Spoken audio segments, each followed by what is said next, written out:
were new.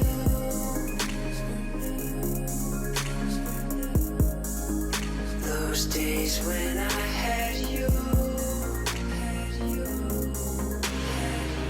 Oh, take my hand and remind me what we used to believe and dream to be. Oh, take my hand now, find it. We are the dream.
It took one look, but you played me like a game.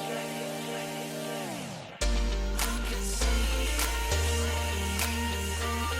it took one look and now you stare at me the same. I can feel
Series Open Division Aram Tournament for today, Thursday, April 16. My name is Sordo, casting alongside Street. How are you doing tonight, Street? I am doing very well tonight. Thank you, Sordo. Very excited about this Open Division Aram tournament. Got some great matches lined up tonight. We've got great matches with over 40,000 RP in prizes. Oh my goodness, that's a lot of points. Yeah, absolutely. So, shout out to Riot. Thank you guys for giving us that RP to give away to all our wonderful contestants and players in these tournaments. That's so true, and good luck to everyone in this tournament. So today, for this match, we have on the blue side, we have MLG, and on the purple side, we have Pick My Nose. Look at these teams. How do you feel about them, Street? Well, it's definitely a bit of a beefier team on the side of MLG, the blue side here. They've got the Gnar, of course, who can become tanky. Even if he builds damage when you can turn into Mega Gnar, you get a little bit of the tanky stats on there, so you can become the front line. They also have that perfect front line in Leona, the hard engage, and things like that, where it's a bit more of a squishy comp coming out for Pick My Nose on the purple side. The only kind of tank they really have there is that Warwick in the front, so I'm expecting Warwick to build kind of full tank and just be kind of an ult bot, basically, this game. Yeah, you have a point. Warwick, just a tank in the front. He's really the only one they have. LeBlanc is just going to be juking everyone. I can't wait to see that. And interestingly enough, she's actually opted to take Ignite and Heal, so an interesting setup. So did Malzahar, so interesting strategies here. As we can normally see, there's some weird summoner spells when you go onto the Howling Abyss map, the Aram map. There's different strategies and things like that, but the Ignite as well as the Heal is a little bit interesting for me. It kind of works like that. You used to be able to run that on things like Fizz back in the day, because Fizz can jump over walls, things like that. He's got that gap close, stuff like that. So LeBlanc actually works well with that as well. She doesn't really need the flash, but Malzahar running that Heal Ignite kind of worries me a bit, because Malzahar is really, really immobile, especially when you're locking someone down with his ultimate. You can't move when you lock them down as well. So having no flash on that Malzahar might come back to bite them in the butt, especially when you've got the hard engage of the Leona, especially when you've got Mega Gnar coming in there, and then bindings from Lux. You've got the counter strike from Jax as well. I feel like MLG kind of got the better end of the shake here of Champ Select. Yeah, Jax being one of my favorite champions to play, I really want to see how Magnate is going to play him. I always love to see Jax, and you don't really see him that much anymore, and I cry. I love seeing Jax. What do you think about the Jax? How do you think he's going to come in?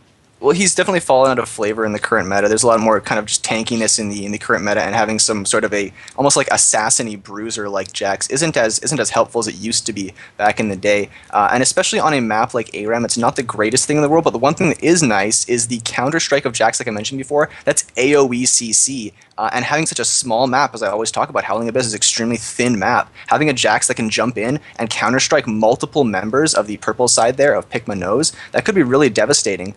So it's going to be kind of up to the side of Pick My Nose, the purple team, to kind of peel back and kite back as a team. But really, I feel like they need to try and just kind of press an advantage early, because they have a slight early advantage with the Kog'Maw. They've got Malzahar to push the waves. LeBlanc as well is doing a lot of kind of early harass, things like that. If they can take an early advantage, they might be able to take a stronghold in this game, but MLG, I really feel like, has the advantage coming out of Champ Select.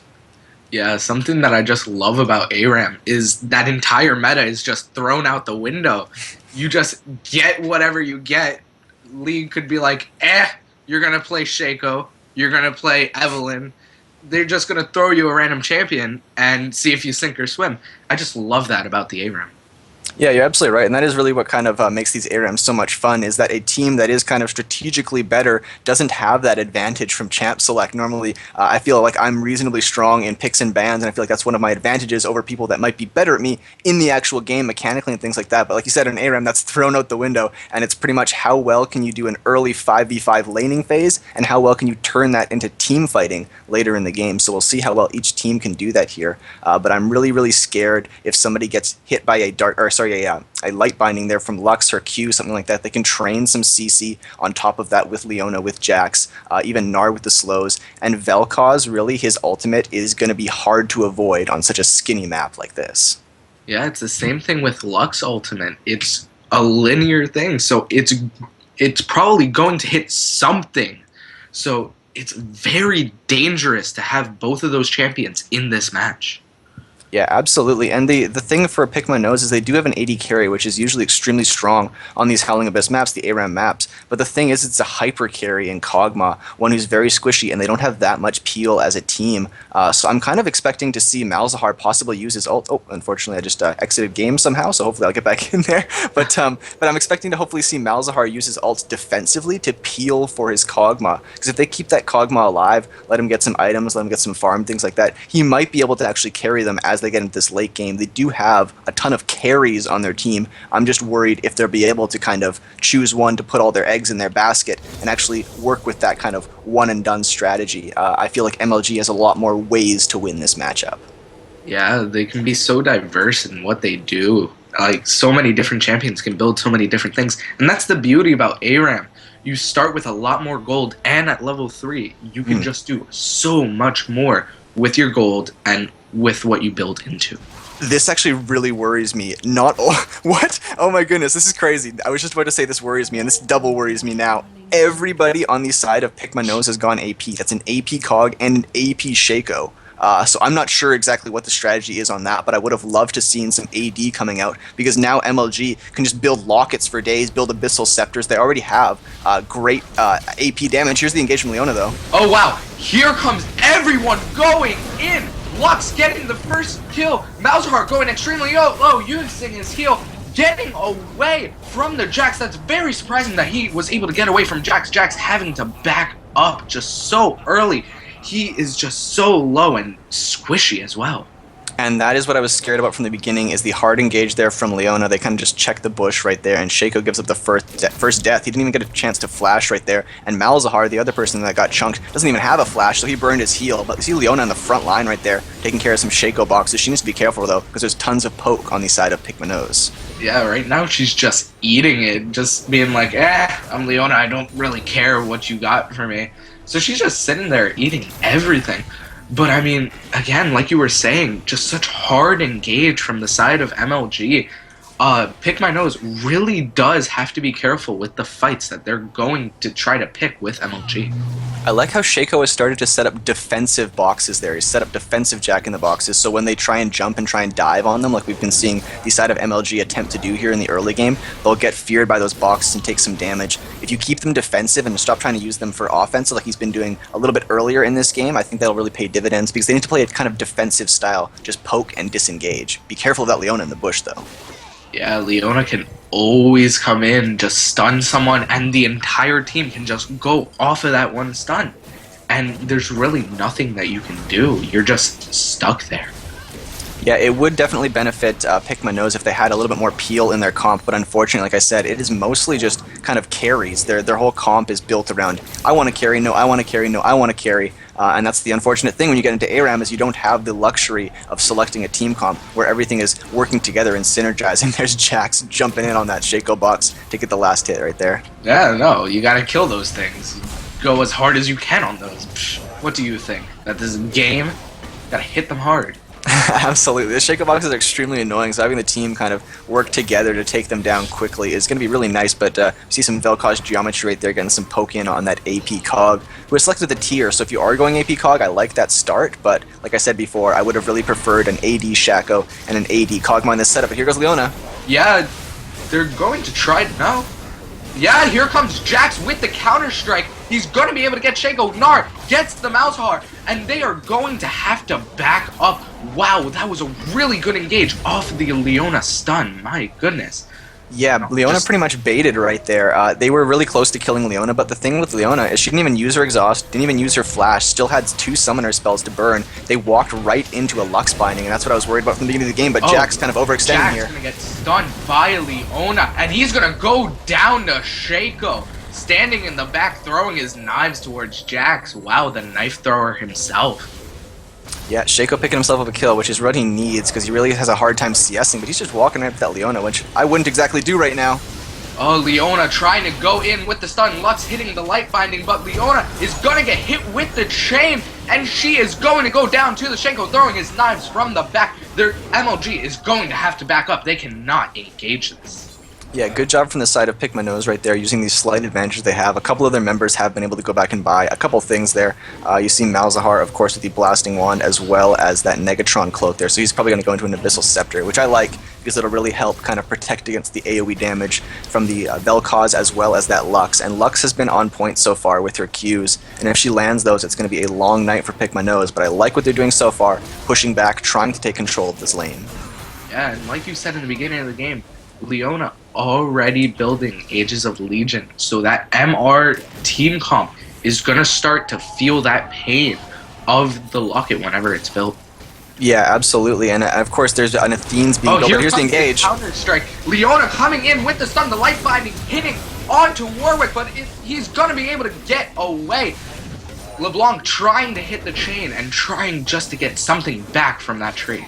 That blown flash from Warwick is actually really going to be a detriment for the side of Pick My Nose, because they're right about to hit level 6, as you just saw the Lux ultimate coming out for some poke right there, which is not a bad idea on an ARAM map. Now, normally what you want to do with the Lux there, we'll see if Malzahar can get away, though. Oh, sorry to interrupt, but Leona coming in, the chain hitting onto Leona. She's going to have to flash out of there. The light binding hitting on. Oh, Kog'Maw going down with Lux hitting. Oh, gosh.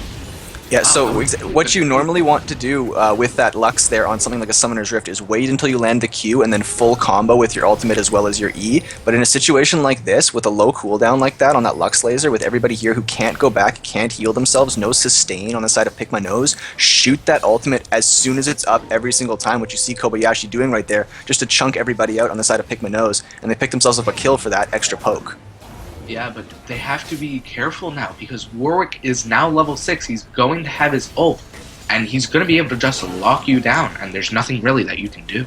And this is exactly what I was about to talk about, though, when Warwick had to burn his flash earlier. The fact that they were right about to hit level 6, without a flash on Warwick, his ultimate has such a short range. Without a flash ulti from Warwick, he's nowhere near as threatening. And that is why Warwick kind of relies on that flash ulti. Unless he's super far ahead, he can't get into the mix without taking way too much damage and probably dying after he uses ulti in the first place.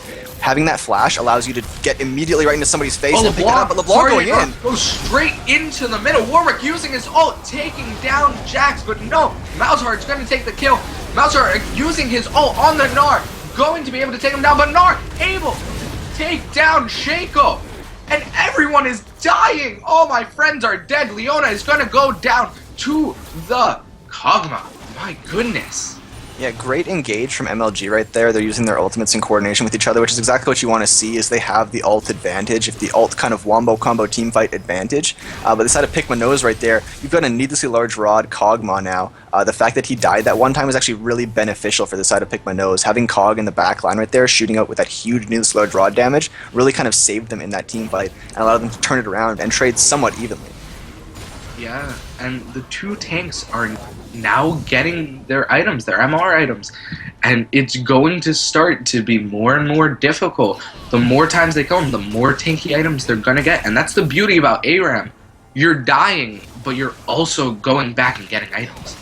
Yeah, absolutely. So it's kind of a give and take game. If you haven't died yet, you kind of want to start thinking about it. For example, Lux as well as LeBlanc right here, even Vel'Koz, those are the three people in the game that have not died yet and therefore have not been able to spend the gold they've earned. So once they do, they'll become immensely stronger when they get back into the lane. But we'll see if they want to pull off a strategic death, maybe after a team fight here, possibly get an execute going, but nice snipe by Kobayashi.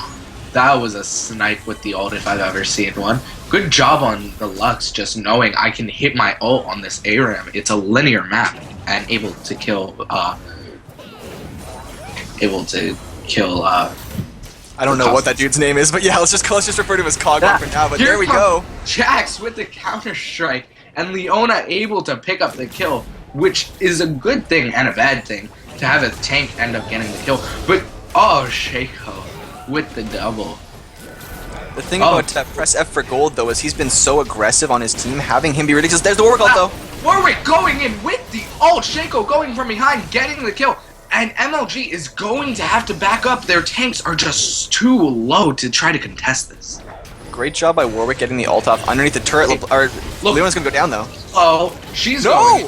Gnar able to get the kill. Mega Gnar coming out. He's going to be able to get the stun on.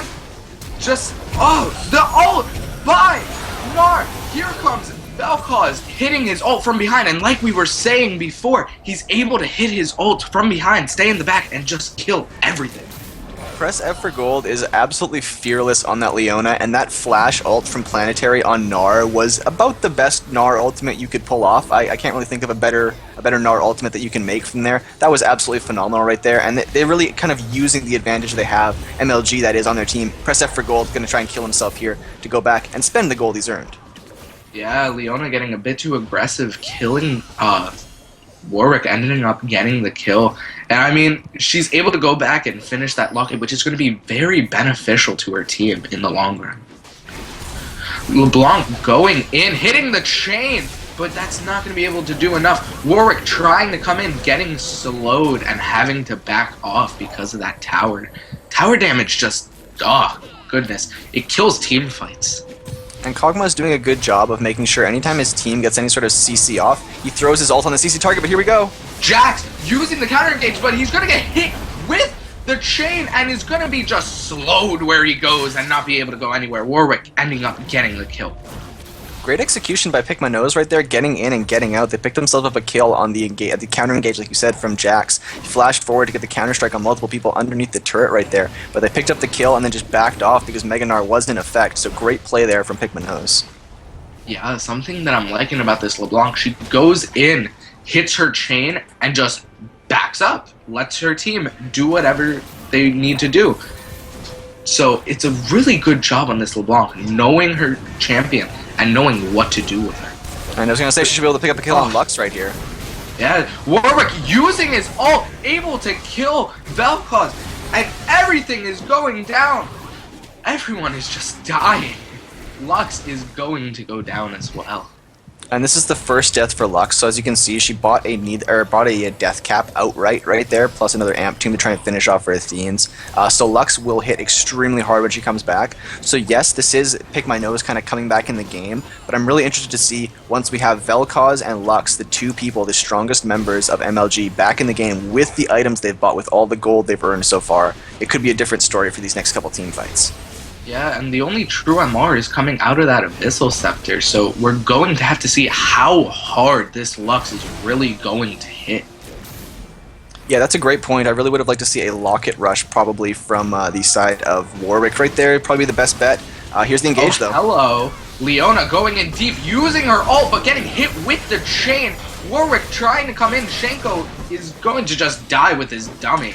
Okay, and everyone is starting to back up. The tanks are not tanky enough, and they are just getting hit hard.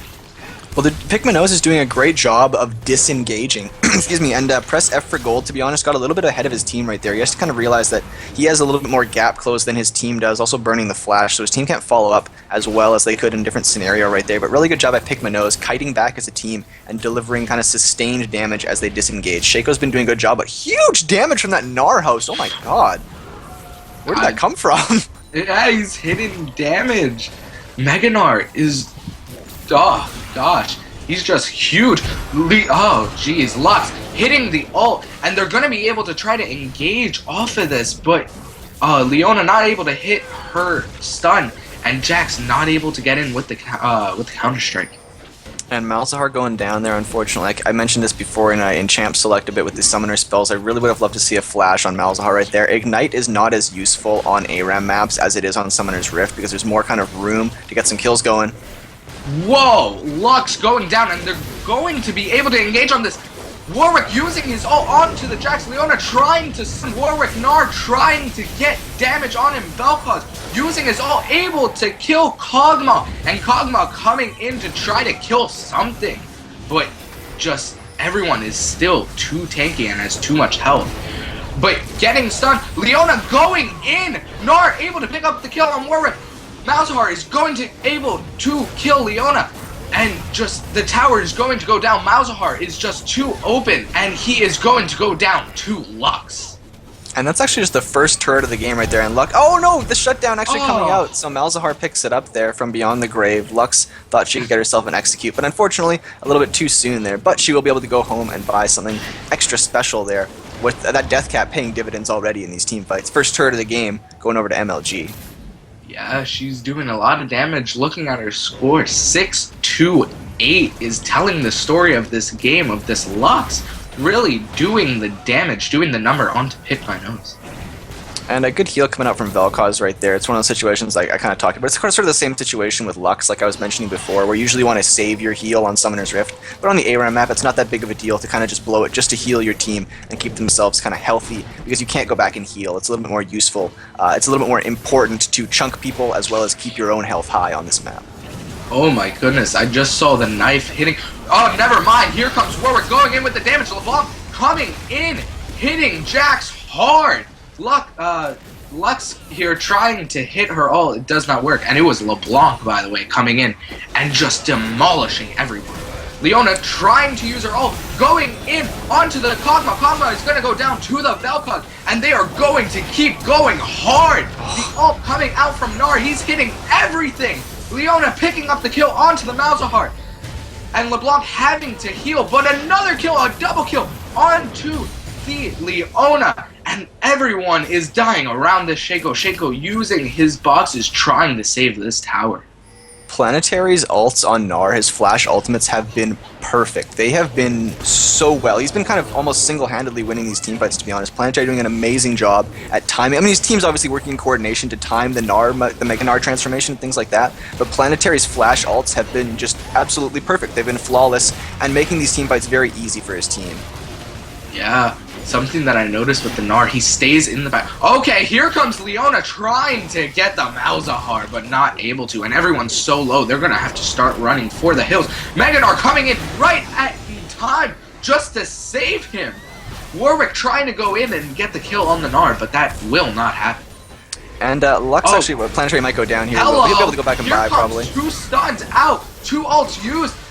And here comes LeBlanc just coming in, using the chain and going out, just getting the kill onto the Gnar. Good job on LeBlanc. So when Lux just died there, she actually bought, just died. It was probably a couple minutes ago at this point, but she bought herself a Negatron cloak, which I'm not the biggest fan of. If she had completed the Chalice, turned it into a Themes, she would have got herself a little bit more MR right there. Hello. LeBlanc going in. Jumping in and killing everything. Kog'Maw is going to pick up the kill onto the Jax, and they're going to be able to take down this tower. Excellent job on Pick My Nose to know that they could dive that tower. And unfortunately, it was a bit of a misplay from MLG right there. They should have known that they had their team members coming back from base there. Just let the turret fall, just stall, and just wait until your team's there, and then you can fight all together. Unfortunately, Vel'Koz and Jax go down trying to protect that turret there. I believe they should have just kind of given it up and just lived to fight another day. Yeah, that is true. You're ahead by 2 towers. You're at their inhibitor. It's better off just to let that tower fall and just wait for your team to go. So, a bit of a misplay on MLG, I agree with that. But to just jump back what I was saying with before, I really feel like Lux should have finished off her Athenes. She was running low on mana, and she's still kind of running low on mana right now, and she'd have more damage. I really feel like buying that Negatron's cloak, you don't need that defense, you don't need that MR on Lux. Just stay in the back, avoid skill shots, you need pure damage. Jax coming in with... Oh, he just gets deleted by LeBlanc. And here comes everyone going in. Lux getting the kill off of Leona, stun. Malzahar getting hit hard by Gnar. Gnar is doing insane amount of damage. And he's just locking everyone down. And this may be Leona just going in, and Lux able to pick up the kill on the Shaco. They're going to have to give up this inhibitor chain going down onto the Leona, but the inhibitor will go down. And you can see how little damage Leona's having done to her by the LeBlanc. Please. Leona has itemized entirely from magic resist, so you just saw right there, LeBlanc, even though she's actually decently fed, she's doing pretty much no damage to Leona in the front line. Yeah, that is true. She is just eating everything. LeBlanc going in, trying to kill something. The light binding hitting onto LeBlanc, and Vel'Koz is going to aim just to kill LeBlanc. The ult coming out, trying to chunk down this Warwick, and everyone is just backing up on the side of Pick My Nose. So they're just sitting at the inhibitor, waiting for those super minions to get down here, see what they can do. Yeah, and Jax is back in the mix here, but I really feel like Jax, if he's going to be playing the style he's been playing so far, which is kind of the engage style, you need to build tanky. He's just going ham right now. Yeah, he's just trying to engage with no tank, and he's going to have to back out, basically going down past half health just by being in there for 2 seconds. So he really does need to build tank. Yeah, I agree with you on that. If he's gonna play that style with what he's built right now, he needs to wait for press F for gold on Leona right there to engage like this, and then follow up on top of her. Here we go. Leona, she's going to go down, but still excellent engage. Jax trying to take down Warwick, but he's gonna have to back off. He's again just way too squishy. Shaco going invisible, trying to do something. Jax coming in. Gnar is going to be able to jump and kill Shaco. But at the same time, Jax is going to go down for not building tanky, down for his sins. And everyone is just so low on Pick My Nose. Vel'Koz using his ult effectively to kill the Malzahar. And LeBlanc killing Vel'Koz. So everyone is so low. She's going for this Lux. And wow, hello! Lux is able to kill LeBlanc. It's a 1-for-1 trade with that. But in total, a 3-for-2 trade on the side of MLG. And they're able just to keep fighting another day. Yeah, so Warwick should be able to sustain himself back up here, but Kog'Maw really doesn't have the regen to keep himself healthy, so they're going to have to kind of work off of health relics and things like that, but they really don't have the map control currently to get that going for themselves, so I'm a little bit worried about how kind of helpful Kog'Maw will be in this next team fight. He has no health, no mana, and as an AP Cog, having no mana is not really very good. With an AD Cog, you can kind of get away with it because the auto attacks still hurt a ton, but Kog'Maw, I guess he really relies on. I'm thinking these Void monsters are all she's nowadays with Rek'Sai, but Kog'Maw really relies on that ultimate. Having no mana will not allow you to spam that in the back line, which is what's been really helping the side of Pick My Nose so far. But once again, I just want to mention how Planetary has been transforming into Mega Gnar at the perfect times, working with his teams to kind of get team fights around that Mega Gnar transformation, and then trying to land ults on multiple members of Pick My Nose. We'll see if they can get this last push going here. They have a large super minion wave now. Yeah, something that's good is this Leona just coming in and being so aggressive. She knows that she's just unkillable with the amount of MR she has. But here she comes, trying to get the engaged. Warwick focusing onto her, LeBlanc as well. But everyone is dying around her. Jax able to pick up the kill onto Warwick. Leona finally going down, but the damage has been done. Vel'Koz able to use his ult and chunk everyone down. Everyone on the side of Pick My Nose is just so low. They have to play passive and just try to defend these towers. Yeah, so even though it was a 1-for-1 trade right there, because they have the super minions coming, it really is the advantage of MLG, but great job by Shaco taking down Jax. Yeah, but the tower does go down. So we have to see how Pick My Nose is going to react to this. Everyone's so low. So if one person dies, it could spill major trouble on the side of Pick My Nose. And this is the difference between Aram and Howling Abyss. Oh, Kog'Maw walks back into the Lux ult, unfortunately. But this is the difference between Summoner's Rift and Howling Abyss, is the fact that you can't go back and heal. So even if you don't kill people in a team fight, if you get them low, that's just basically the same thing. Everybody super low, you can just snipe them off with things like this. So on Summoner's Rift, having a team fight where everybody gets low and the enemy team gets away is terrible for your team. But on Howling Abyss, it's great for your team, as we're seeing for MLG right now. Yeah, the only person really at full health is this Warwick. LeBlanc is just sitting in the back trying to do something. Same thing with Shaco. And MLG is just waiting for that minion wave to try to do something to end this game. Yeah, this Here is going to be comes- really difficult. This should be the end right here if they can get this team fight working. Yeah, now they have the Kog'Maw back. The ult used by Warwick to try to get down this Gnar. The chain is going to hit on Leona, but she does not care. She's just eating the damage. Gnar able to use his ult to try to get it close to Vel'Koz's ult. Vel'Koz picking up the double, and everyone is just dying. Boy, here comes the saving grace, trying at least. The inhibitor coming back. Nice Zonias by Malzahar. Leona is just eating this tower like it's no one's business, and there comes the ace from Leona, and this is probably going to be the end of the game. Yes, this will be the end of the game right here. MLG's comp kind of paying dividends right there. They just had the better team fight overall. Pick My Nose played extremely well, but unfortunately, their comp is just not exactly what you want with 5 members of the team. It's really kind of not synergizing together. They're not coordinated in the champ selects, but that's what you get with Aram. It's a grab bag. You never know what you're going to get in terms of team comps. And although they tried their best there, Pick My Nose playing really well, but MLG will be moving on into our semifinal match. Yeah, great job on the side of MLG, knowing when to team fight, timing those Nars, Mega Nars perfectly. Just amazing job on the side of MLG. Yeah, Well- absolutely. If I had to pick an MVP for that game, I'd have to say Planetary, like you said, that Gnar. The results were just on point the entire game. Just amazing job, and just I hope to see what he can do later on. But anyways, we are the Random Championship Series. I'm Sordo casting alongside Street. You can find the Random Championship Series at randomcs.com. You can also find us on Facebook at Ari, as in the champion.cs. Follow the stream. We have amazing matches coming up next, so stay tuned as we get into the next lobby.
Hello, guys, and welcome back to the Random Championship Series Open Aram Tournament. Today, Thursday, April 16th, I'm Sordo, casting alongside Street.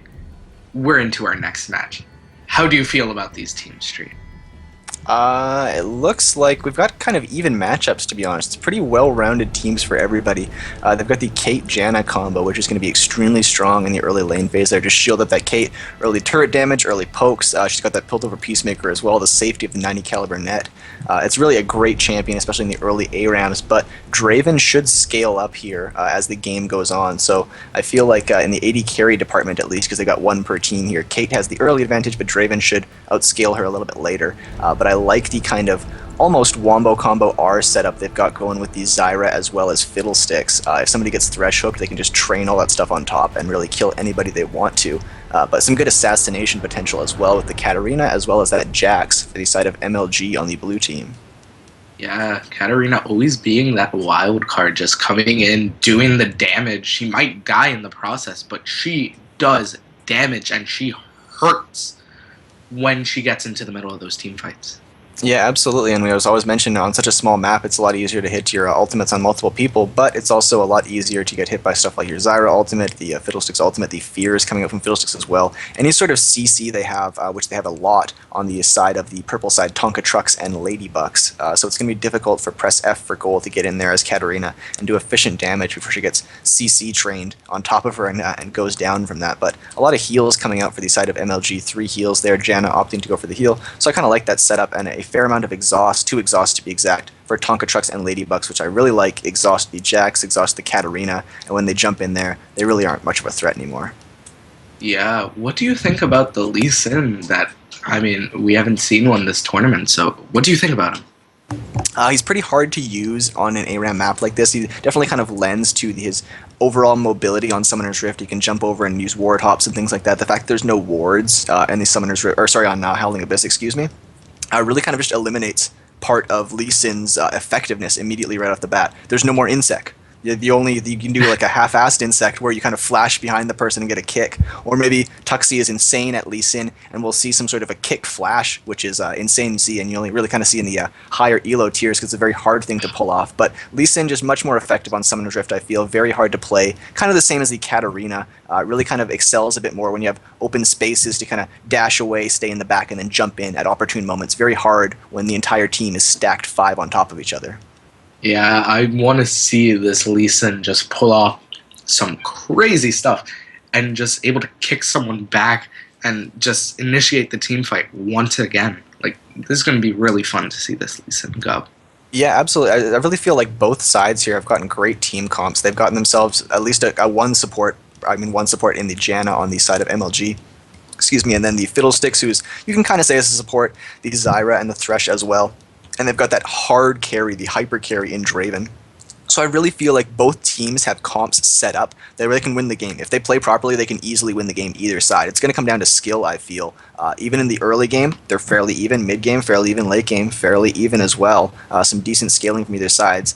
But I really feel like the thing to watch is going to be Draven in this game. If he can get rolling and kind of cash in on those passives, the adoration stacks, if he can get going and become the Draven we know and love, the guy that right-clicks and half your health goes away immediately on one auto attack, then Red Satire here can really run this game. But we'll see if the side of MLG will allow him to get those adoration stacks off. It's going to be very interesting. Yeah, we're going to have to see what happens. So we are the Random Championship Series. You can find us and all of our tournaments at randomcs.com. You go to the upcoming events tab and you will find all the information there. We keep up to date with all of our tournaments. Go, sign up. It's free, guys. Like, you can win a lot of cool prizes. Triumphant Rise, 3,200 RP for first place. It's amazing what you can do with these tournaments. Go like us on Facebook and keep up to date at facebook.com/Ari as in the champion.cs. You can find us on Twitter, esportsrcs. And go give us a follow, randomcs.com/live or twitch.tv/Random Championship Series. Also, you can find Street Bull over here. Amazing teacher. I love him. Twitter at Street Bowl, YouTube, Street Bowl, and rcs.com/Street Bowl. As we get into this game, let's see what everyone buys. Hey, thanks for the shout out there, bud. I appreciate it. And it looks like Draven almost started with the triple Dorans, which if you start that, then you only have one health pot. So he opted to go for the double Dorans and then a long sword and then have a little bit more sustain there. Going with a mana pot as well, which I don't mind because, to be honest, if Draven is using all of his abilities, he'll be chunking through a fair amount of his mana as we stay in lane phase. So I don't mind that setup there, and I like how Thresh has a Guardian's Horn. That is an extremely useful item. Really, no matter what your team comp is, it's just a great item on Howling Abyss. Yeah, you're going to be able to heal your teammates, and you're going to be there and just help your team out no matter what you're doing, hitting hooks, hitting flays, using lanterns to get out. That's why I love Thresh. I love his kit because he's usually always helpful if the person knows how to use him. Yeah, and they could really create some good picks. You see the EQ combo coming out from Kate already, but that's a ton of her mana gone, and she has no mana pot, so I really don't like that combo from Kate off the bat. If she was going to do that, just do the Q. Don't waste your E mana right there. She's already below half mana. I don't like the play early from Magnate, unfortunately. Yeah, you're right. She's going to have to stay in the back and wait for those relics to try to get some mana back. So she's going to just be sitting there trying to farm with basically nothing. So we're going to have to see what this Kate can really do. And already lane control is entirely in the favor of Tonka Trucks and Ladybucks, which is not what you want to see. Like I was saying before, Kate should be good at kind of poking people out there. The fact that she's not able to just spam her Piltover Peacemaker is really unfortunate. That's what I was saying before. Even though it's not the biggest deal in the world, having the ability to just spam Q, even for last hits and stuff like that. And she's using her EQ again right there, and now she's out of mana, so no more EQs for Caitlyn for the time being. She can only use one spell right now, and that really worries me. If she gets picked by a Thresh, picked by Zyra, picked by Fiddlesticks, there's so many options for these side of Tonka Trucks and Ladybucks to grab one, train CC on top of it, and just eliminate somebody off the map immediately.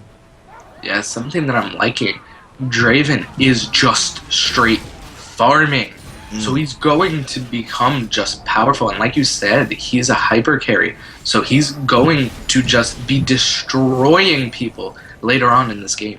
And you see Magnate trying to get up to the front line to CS, but unfortunately his team is not kind of coordinating with him to help him zone out the enemy team to allow that CS. So Magnate, unfortunately, I've kind of been bagging on him a bit for his use of mana right here, but really his team's not giving him any help here in CSing. He's trying to use his Piltover Peacemaker to CS, like I said, which is the right idea, but his team needs to walk up with him and zone out the enemy team to allow him to auto-attack these minions, because like you said, Draven is controlling the CS game so hard right now, and every time he catches those axes, the adoration stacks go up, and then when he finally does get a kill, which is almost inevitable at this point, he's going to be an absolute monster once he goes back to buy. I'm very scared of what Draven will do in this game. There's a hook on Kate, though.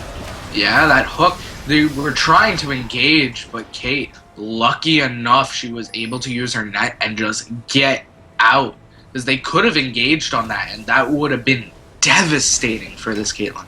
Yeah, and that is the thing. She was able to grab the health relic, though, so her mana is a little bit back, using some traps right there. I personally would have used that as a defensive trap, because he's just going to be popped right there. That was kind of just a waste of mana, unfortunately. But if she put it underneath the turret right there, when they try and dive her, someone gets trapped under the turret, they're going to be dead, because that turret will just eat them alive. So I like if she was using the traps like as defensive Shaco traps, I was mentioning the last game, use the defensive Shaco boxes. I'd like to see the same thing from Caitlyn there. Defensive Caitlyn traps for when they try and dive. You can counter-engage on top of it, because they don't really have what they want right now to get an engage off on their own terms, so you're going to have to work on a counter. Yeah, that is true. And we're seeing Kate playing the same way that Jax was. It's the same person. They want to be aggressive, but they really cannot. They're just being controlled by this Draven.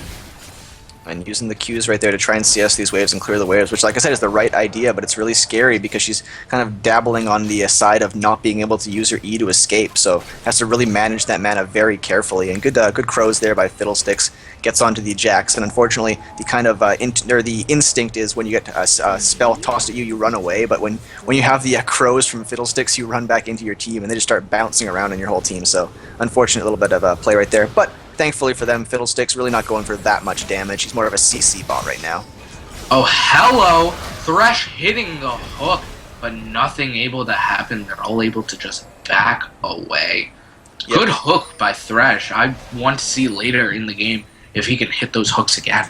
Great hook by Thresh right there, and that's what they need, is they need to just train the CC on top. There's Kate! Hello, Caitlyn! she just backs away with that net, able just to get out of harm's way. But again, like you were saying, Draven just throwing his axe, and there goes her health. Draven has 45 CS right now at 5 minutes into the game. I don't know if I've ever seen this much CS on an ARAM map before. I'm really worried. No, Kate has no flash now. Fresh, and again, the net able to get away. Ooh, this is... Yeah, just barely enough mana right now. And here's the thing is, Thresh hook number 1 lands, Shunpo from Katarina, so she's good to go. That cooldown's not that long, but Kate has to burn the flash the first time, burns the 90 caliber net the second time. She does not have mana for a third escape. Yeah, that is true. She's gonna have to just play passive. Katarina trying to go in. Oh no! Another hook on this Caitlyn! Oh, she's just getting net, and there goes Draven just throwing out his axes and killing everything. Like you were saying, he's just going to be throwing out those axes and just killing everything that's alive. Draven is sitting on 3.1 thousand gold right now. The next highest person in the game is sitting on, I believe, 1.57, and that's his friend Lee Sin right there. So 2 times as much gold as anybody in the game currently on Draven. When he goes back to buy, he's going to be able to buy the entire store, and the next right click he does is going to be the end of somebody's day. Yeah, that's disgusting that he has 55 CS. But here comes another hook. And there goes the flash kick like we were talking about. Lee Sin is going to be able to take down Caitlyn. Zara's ult is going to hit. Draven just hitting everything. Renekton is going to go down. There comes the double kill out for the Lee Sin. And MLG is going to have to back up. That flash kick again, like we were saying. That was an excellent play by Lee Sin. Beautiful play by the side of Tonka Trucks and Ladybucks right there. But really, Draven picking himself up another kill. He is just going to be an absolute machine. Dank Crank Fiddlesticks going down right there. Kobayashi might go down, but the counter-strike keep himself alive. But really, to be honest, back there in that fight, Renekton used his flash. I think he might have accidentally hit flash instead of heal right there. See if they can chase, but the disengaged Thresh box should keep him alive for right now. But they're going to want to die anyways. But as I was saying, Renekton flashed right as he died there, and I really feel like he was aiming for the heal key. Oh no. Lee Sin, a bit too aggressive. You can't dive the whole team yet, bud. But I mean, he still wanted to die, so not the biggest deal. Exactly, that's what I was about to say, is that I feel like Draven, yeah, exactly, just die. Who cares? Just die, go back and spend your gold, because now we've got a Tiamat on Lee Sin, we've got an Infinity Edge on Draven, which is I can tell you as an AD carry who doesn't play Draven, when I play against a Draven, if he has an Infinity Edge, it's pretty much GG. Unless I have my team there with me, I cannot 1v1 him whatsoever. Because if he gets one crit, his axes just do so much damage, he's so far ahead right now. They can't let Draven get off any free damage. They need to kind of spend all of their resources on zoning out Draven in the backline, which Planetary tried to do in the last fight, but like I said, accidentally flashed instead of using heal, I believe, which is kind of an unfortunate side effect of the fact that there's different summoner spells. Normally, Renekton would never take heal flash, so having that in an ARAM map is kind of, you're not used to that, and you can misclick. Oh, hello! Lee Sin just coming in, being so aggressive, and Jack's just getting chunked down. Lee Sin just being Lee Sin, jumping around and hitting everyone. Kobayashi almost got killed by the Fiddlesticks Crows right there, bouncing off his teammates. As I was mentioning before, you want to run away from your team when that happens. It's very dangerous, and he's going to get the back pull! No, Lee Sin picks it up! Wow, reported. Just Oh my goodness. automatically reported, get out, Lee Sin. Draven using his ult to try to kill something, but Lee Sin's just like, nope, I'm gonna E and then hit someone. Acing the hole coming out, but just gonna get eaten by the Thresh. Yeah, normally I'd say that's not that big of a deal, but whenever you have a Draven on your team, you really want to just funnel all the kills onto Draven, as long as you know your Draven can carry you, which I have faith in Red Satire that he's going to keep things going in this game. Really, just tunnel all your kills onto that Draven, get him as fed as possible, and then just train CC. Their team is really a strong kind of comp, like I was saying. They really have 3 supports, the carry Draven, and then Lee Sin is kind of building half assassin and half kind of hybrid tank almost. So really strong at this point in the game. As it gets later, I expect him to build more tank, but for right now, his build's perfectly fine. You know, the unsung heroes really of this game are the Fiddle, Zara, and Thresh. They have 80% kill participation, and the Fiddle has 100% kill participation in this match. So they're really the unsung heroes, doing damage in the back and just helping out their carries in Lee Sin and Draven, just able to get kills. Yeah, I completely agree with you. Your team comp really is built around the 3 supports landing some CC, and then Draven and Lee Sin doing the damage. Sin going too aggressive, gonna get counter-struck, and Renekton is gonna get the kill. Great counter-strike on Jax just to keep him down there. But 5 people being devoted to kill him. And Caitlyn going down as well, 2 fiddles. This is not going well for MLG. MLG taking all these heals, they need to be way more trigger happy with the heals. Here comes Cat though. Hello, Katarina, using her ult. But Janna is going to go down. Katarina going to go down. Fiddle is going to go down to Jax. Jax trying to do something, but Renekton getting too aggressive and gonna go down to Draven. Oh no. Oh, Jax. Oh, going for the relic. But he's going to hit the counter-strike. Maybe he'll be able to... Oh, the shield and nothing. Caitlyn just too low on mana. And no, she actually did have mana. So she could have gone in to try to save Jax, but it probably would have been futile. But Katarina just going in, trying to get kills. Again, she does damage. She uses her ult. And Lee Sin might go down. No! He might be able to get away. No! Lee Sin! Catch him! Oh, he was able to get away. Good job on Lee Sin to able to evade everything. Kate actually burned her flash there trying to chase Lee Sin, which I would never suggest. I mean, obviously, if you hit that Piltover Peacemaker, you're a hero. You say, yay, we got the kill, it was worth the flash. But really, the fact that there's so much CC on the side of Tonka Trucks and Ladybucks, wow. Yeah, if I was Magnate right now, I'd be wanting to hold on to that flash for dear life, because really, I'm just so scared of any form of CC whatsoever that lands. Yeah, Lee Sin just killing everything. He's going aggressive here. And just... everyone's scared of him. Even though they're almost the same level, he's so ahead. There's really nothing that they can do. Plus the Draven that's just 73 CS at this point. He's just a monster at this point in time. Yeah, having that much CS when everybody in the entire game is in the same lane as you really kind of says something, not only to your ability to last hit minions, but the fact that the team is willing to hand over all that farm over to their main carry in Draven. Yeah, Ace in the hole going down on the Lee Sin, but Jax just getting demolished by the entire team, knowing that they had to focus him. Fiddle coming out with his ult, focusing onto the Janna. Janna is going to go down.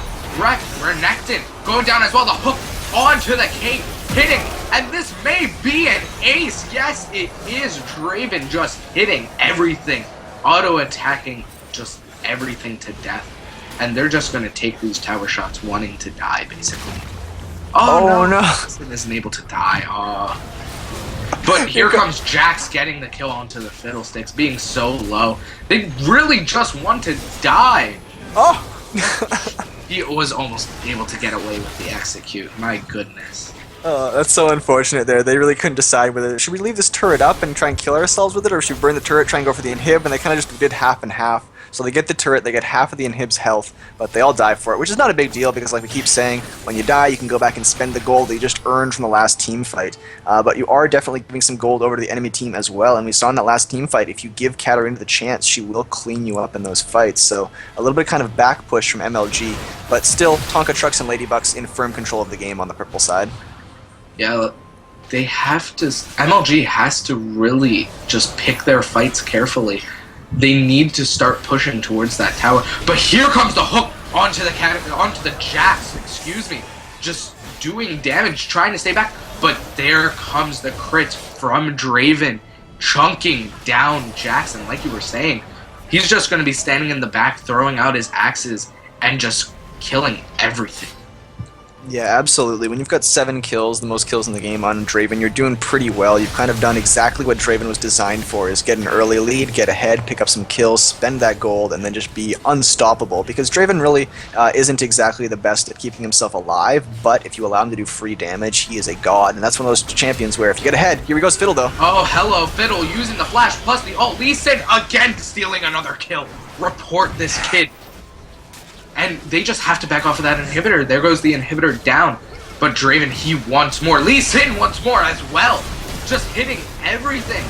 Stunned, everything. Zardra's ult is going to hit no one, but Fiddle ends up getting the kill onto the Janna, and everyone is so low.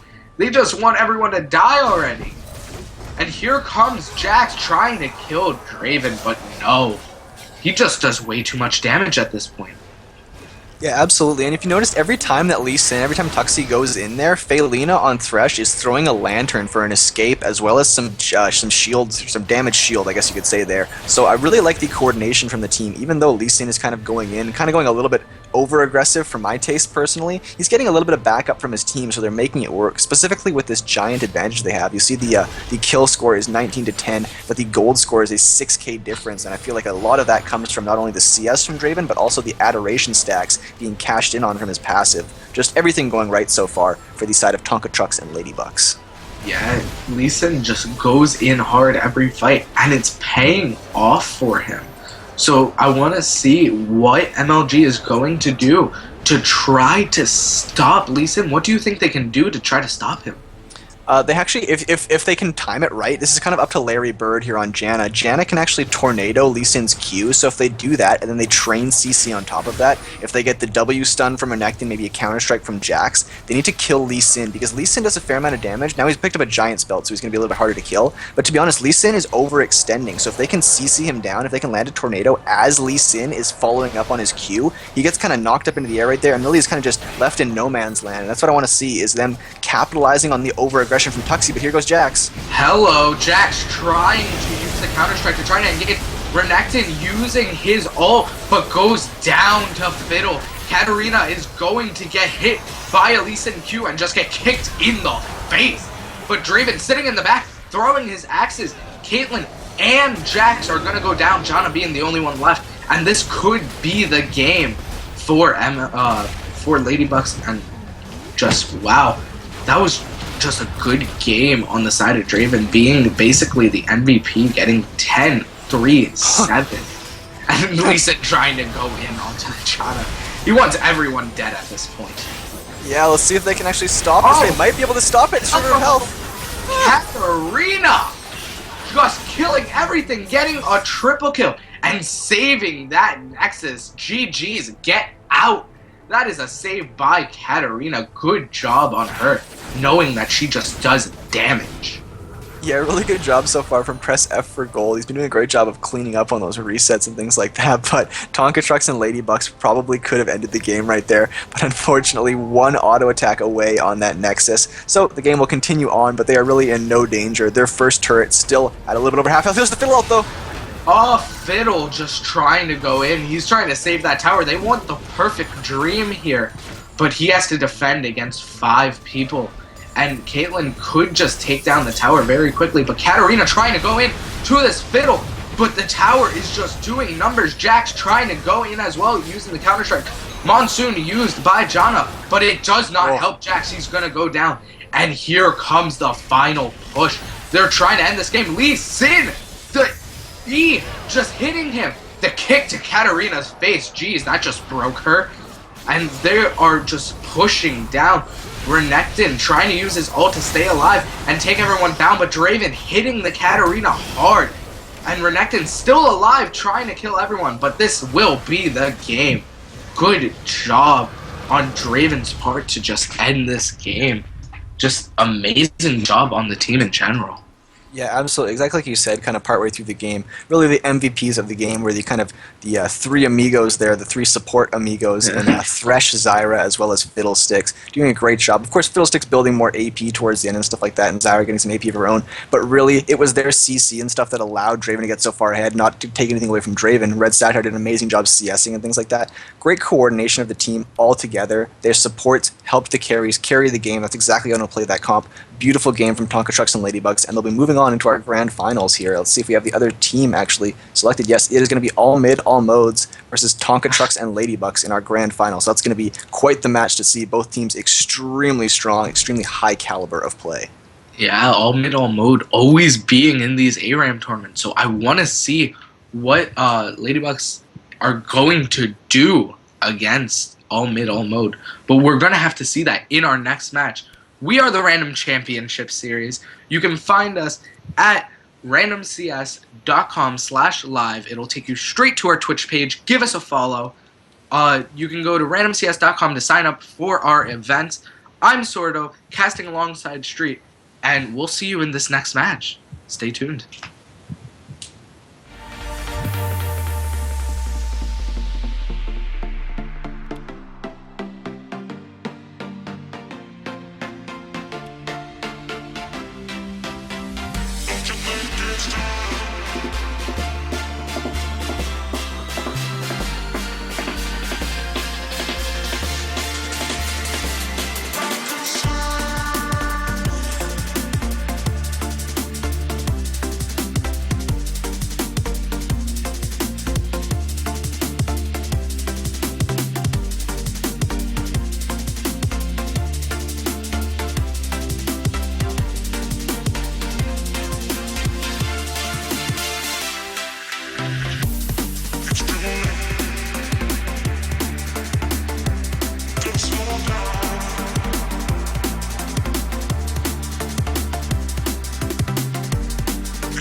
Hello, guys, and welcome back to our grand finals here at our Open Aram tournament. Today, Thursday, April 16th, I'm Sordo, casting alongside Street Bowl.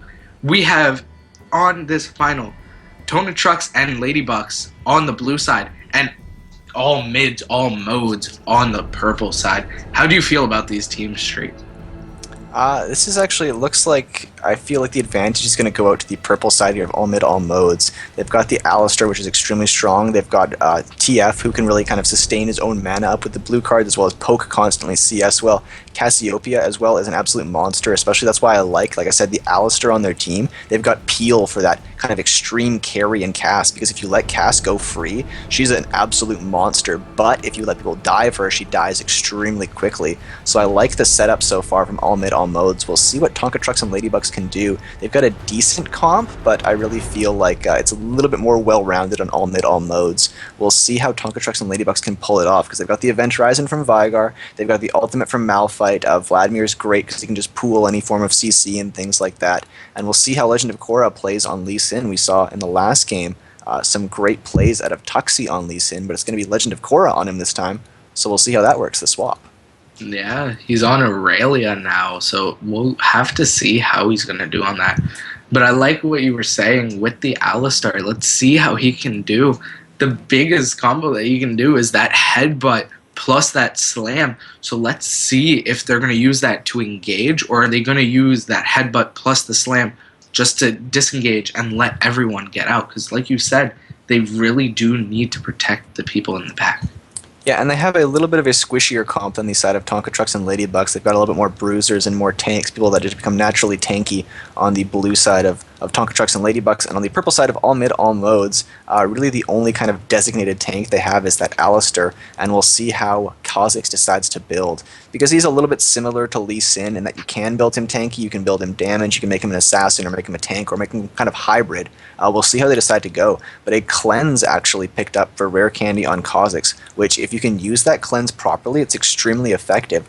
So if he gets Event Horizon or slowed by, say, or stunned by the Aurelia or something like that, whatever the case, if he pops that cleanse at the right time, it could keep him alive and allow him to pick up those kills, get the resets, hop in, hop out, and make some plays happen. But we'll see if Legend of Korra can do the same thing on that Lee Sin. That's why I mentioned the two are kind of similar in that they can be played quite assassin-y, jump in, jump out, if we can see that happen. Tuxie played that Lee Sin to great effect last game, but I'm excited to see what Legend of Korra can do, because if they're giving him Lee Sin this game, he must be pretty good, because Tuxie was great last game.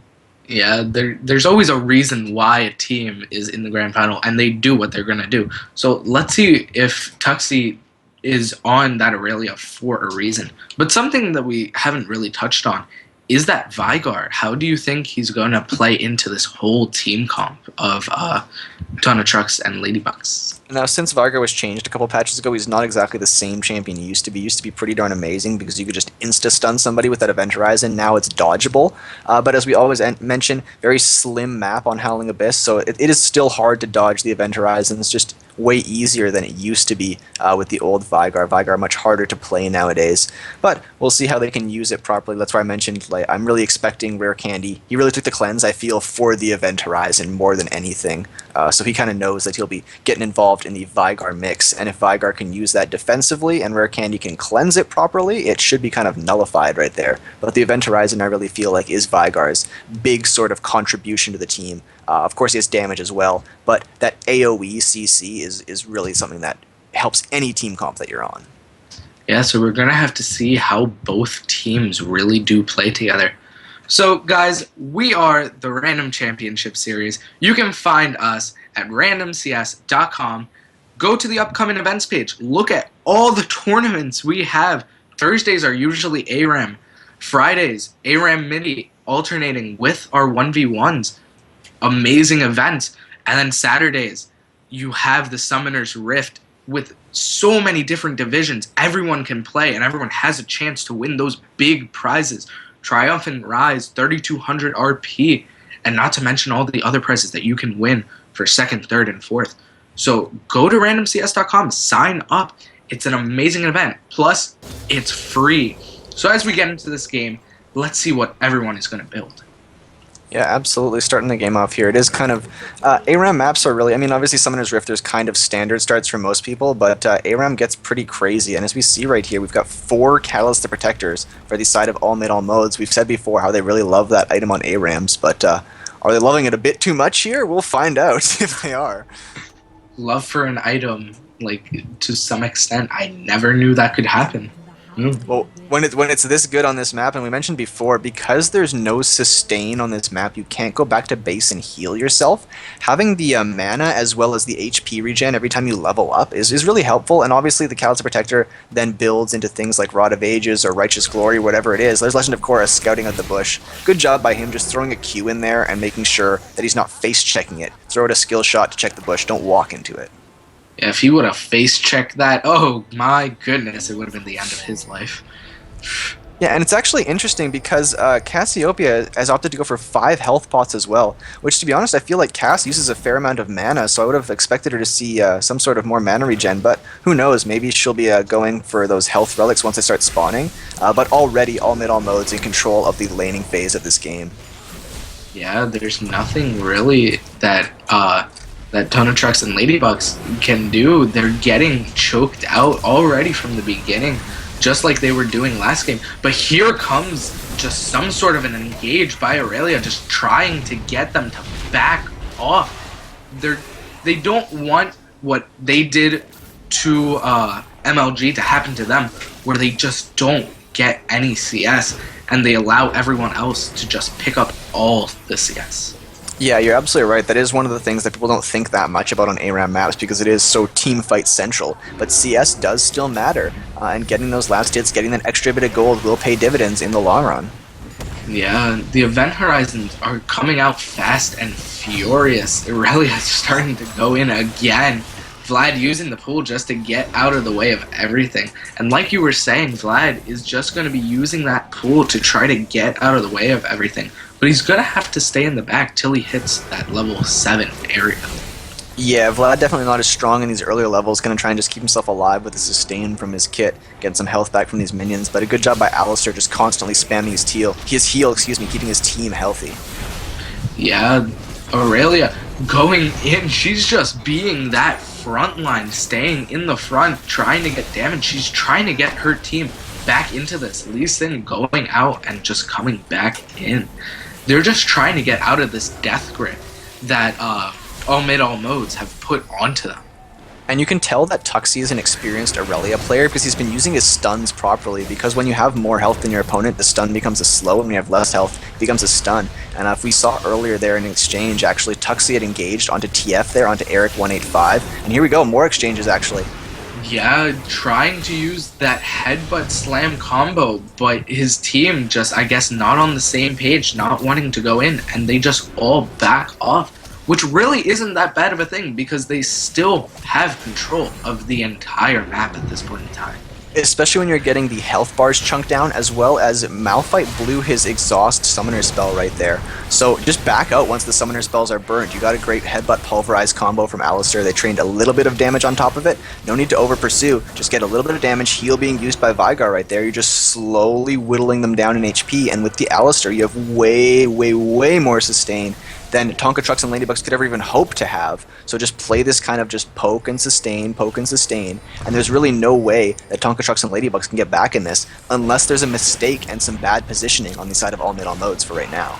Yeah, Lady Santa... Oh, wait, never mind. Here comes Lee Sin trying to go in. The Pulverize going down onto the Lee Sin. But they're just going to have to back up. They're just too low to try to even contest. But the unsung hero is really Lady Santa. She's just throwing out that geometry and hitting everything, chunking everyone down. Vygar getting hit by it again. Yeah, and doing a good job of staying in the back, like you said with Vel'Koz there. Still has the 5 health pots from base, and the same can be said for TF. 4 health pots on Alistar, but really it kind of shows how much Alistar heal is doing for his team right there. Not even having to burn through their health pots, just keeping themselves alive. So great job by Gross Pigeon, just constantly spamming it, making use of Alistar's kit. And oh, there it is, there's the flash! Oh, the flash Pulverize, trying to just get something down. The exhaust used on him, getting him really low. Aurelia is going to go down to Vel'Koz. That was just a good job on Alistar, knowing that he could go in. But, oh gosh, Vlad is going to go down low. Vel'Koz just hitting him from the back. Nothing really he can do to this. Yeah, great job by Gross Pigeon right there. That is the wonderful flash combo there with Alistair. You flash, get the pulverize, then walk behind them while they're in the air, and then headbutt them back into their team. Fortunately for NA, Faelina right there, she flashed properly, got that good reaction flash out, made sure that she didn't die there because she was really close to death for her team. Gross Pigeon actually kind of missed the kind of angle on the headbutt back into his team, hit her kind of more diagonally. So if it was a little bit of a better angle, might have been able to pick up a kill, but still, really great for his team right there. Total control of this game so far. So low. Vel'Koz is trying to use his ult to get just someone to die because everyone's so low. Look at Vygar. He's like barely on one leg. They just want him to die already. Get rid of that event horizon and just go in. But Malphite going in, trying to get something. But everyone is dying around them. Lee Sin going down. So is Vygar. So is Aurelia. Oh gosh. Everyone is just dying. Triple kill from Quadra! What even? And that's the ace! Oh my goodness. Oh, I didn't see that last kill, but God, Kha'Zix just going ham on everyone! Oh. But the event horizon and just Vygar in general killing everyone. Lee Sin going to go hard on this Cassiopeia, but Vygar ends up picking up the kill. And all mid, all mode having to back up, which really isn't the worst thing for them. But let's just see if they can't lose anyone else. But there goes Vel'Koz to Vladimir. That's such a shame. But it allows Ladybucks to get back into this game, try to do something, get this tower, start getting CS. Yeah, and it was actually good death timing there, but here comes Legend of Korra. Oh, hello. Again, Kha'Zix just getting kills out of nowhere. The headbutt going down on the Aurelia. Kha'Zix picking up yet another kill, going 6-0-1 with just a pickaxe and a long sword. Excuse me, what? Yeah, absolutely, and this is really what all mid all modes has been planning this entire game, is just slowly whittle them down, slowly outpoke them. Here's the TF ult though. Steve's going crazy. He just wants to die. Yeah. If it wasn't for Lee Sin being there, he would have just executed himself, and that would have worked out perfectly for him. So great job trying to pull out something. He was jealous of all the other Rod of Ages that his team members have. Good pulverized disengage there on Legend of Korra. But yeah, as we keep mentioning in most of the games with all mid all modes, they start with those catalysts and then pick up those Rod of Ages. And to be honest, they almost strategically died just so they could get back those Rod of Ages, heal themselves up, get more mana back, and they're back in action with great item spikes. So this is going to be really difficult for the side of Tonka Trucks and Ladybucks to really kind of make anything happen. That last kind of team fight they won there was kind of a gimme because all mid all modes needed to die. They were low at health, so it's really kind of, like I said, it's a gimme, it's a free team fight win, but this is where all mid all modes tries to take themselves the first inhibitor of the game on this push. Now here's the thing, Ladybucks, they're building all MR, so now you just have that Kha'Zix come back into play, building AD, and destroying the team. They have no armor, they all have MR, so it really does come into play, this Kha'Zix. That's a great point. Actually, that the fact that there are most of the kills, it really, I believe it is 6 out of 8 of the entire kills on Kha'Zix right there. So the one member of your team you need to be fed to propose or to kind of have the AD threat for your team. You've got that. There's the Malphite ultimate. Oh, hello, Malphite trying to go in. But Vygar is going to go down to this Cassiopeia. The ult coming out from Vel'Koz, ending the life of Malphite. And Vladimir going down as well, trying to be aggressive with that pool plus his ult. So it just does not work out for them. Vel'Koz ending up picking up a double kill. And this will be the inhibitor for all mid, all modes. Yeah, great use of the item spikes like I was mentioning by all mid, all modes. Now, the one person on their team that hasn't gone back to buy is that super fed Kha'Zix, the one AD member of your team like we were talking about. But at this point in the game, it's still enough. They're far enough ahead with those Rod of Ages spikes that they're going to win these team fights pretty handily. Yeah, the Event Horizon trying to stun everyone, but Lee Sin just going chunked down because of this Cassiopeia. And there's nothing really that can be done. Vladimir using his pool to try to kill the Cassiopeia, but he's going to go down to her. And Lady Dots just have to back up. Yeah, and this is going to be really difficult with the Vladimir down. Even though the death timers are super low, they're using these minion waves properly right now, and are trying to initiate on Legend Korra. Hello, Legend of Korra just gonna get hit. Kozik's trying to do something. He's going to pick up the kill on the Vladimir. Cassiopeia picking up the kill on the Lee Sin. Aurelia is going to go down, but Kozik's ends up dying to the Malphite. So, now, oh wait, never mind. Here comes Vlad using his pull to try to evade the wild card from TF. But here's where you were talking about. He had 5,000 gold to spend. That's a scary number. So now he's just coming back to lane with so many items, but Vladimir ends up picking up the kill on Cassiopeia. They really need this teamfight to kick onto... No, never mind. But Vel'Koz is going to go down. TF trying to use the relics to try to stay alive. Alistar not able to help in reality. TF is going to go down. They needed this teamfight. Yeah, good job by the side of Tonka Trucks and Ladybugs pulling themselves back in. They did lose the inhibitor, unfortunately, but I really feel like all mid all modes is just going back strategically to buy again. Exactly like I said, the next item spike is these Void Staffs that they pull out. Cass as well as TF picks it up.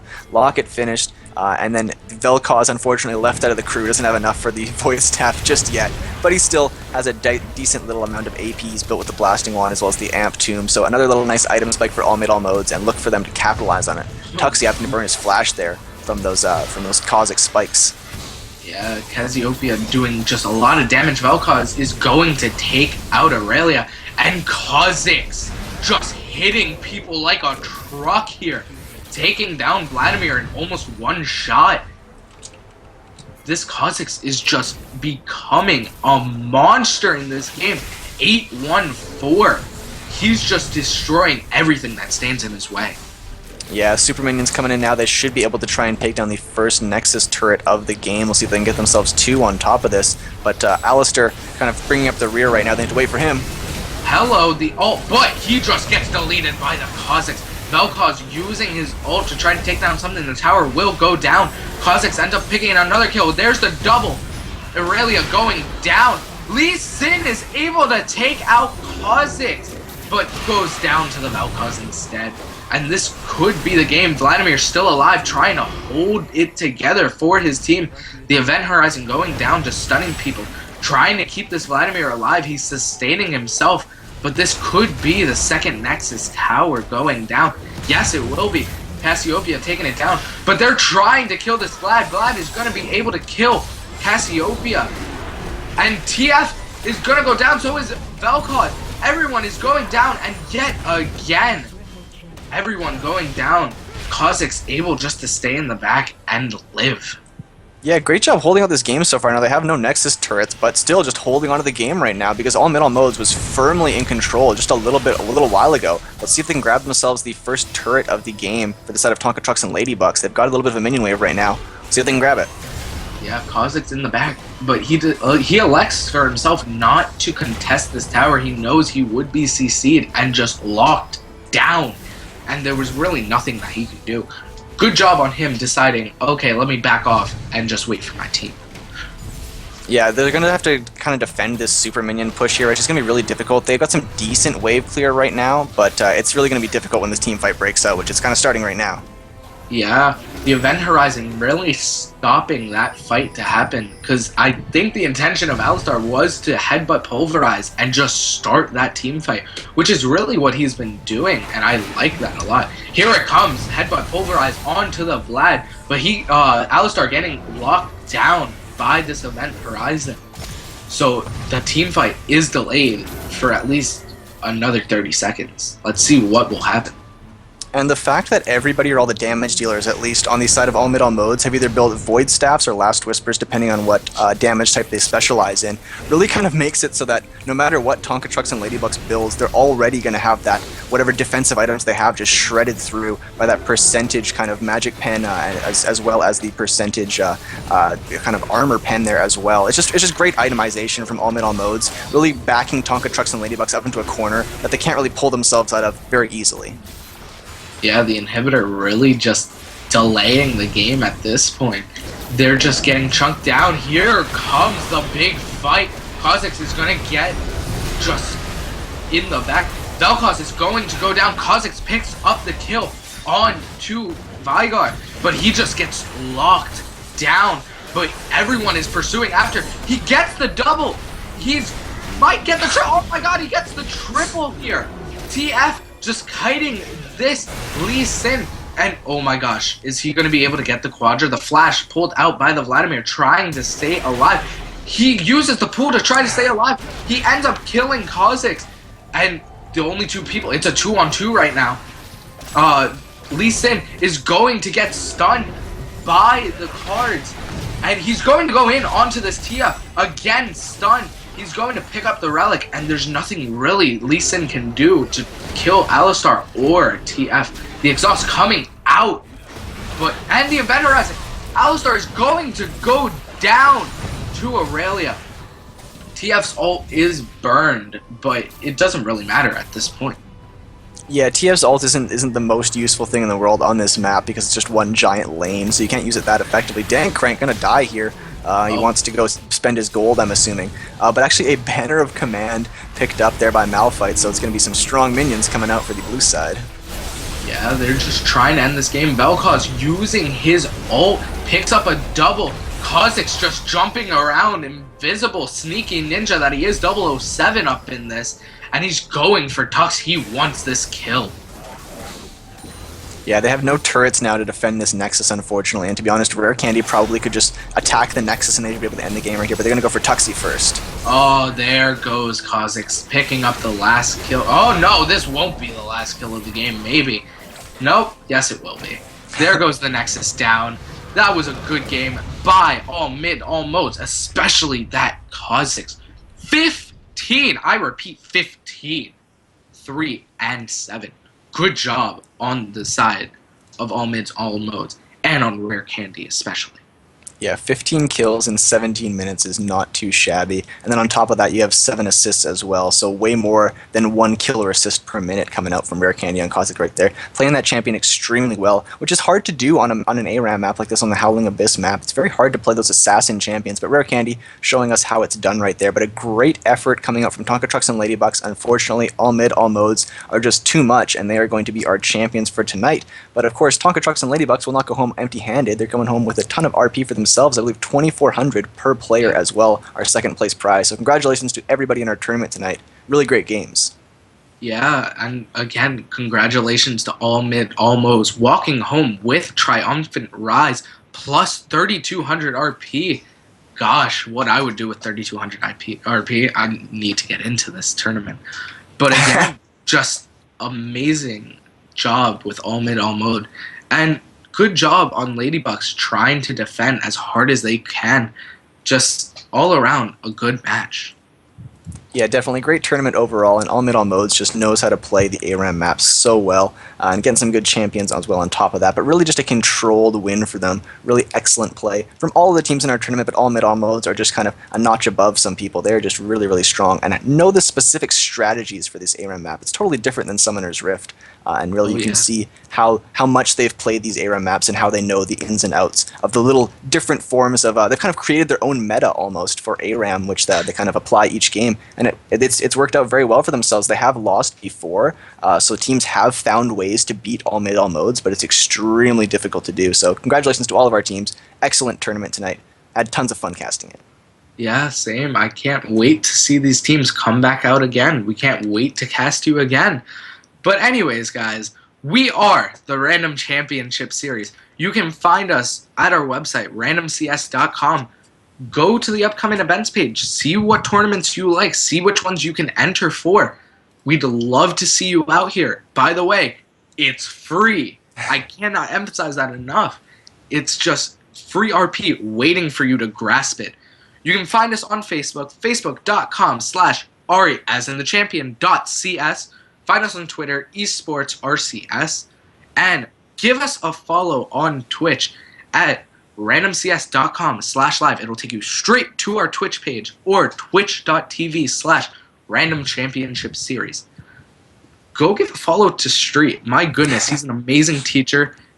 Twitter at Street Bowl, YouTube at Street Bowl, and RC at randomcs.com/Street Bowl. Just hit him up. He's an amazing teacher. He's taught me just so much. But anyways, guys, I'm Sordo, casting alongside Street Bowl. Just congratulations to all the teams that entered into this tournament. And we will see you next time. Take care.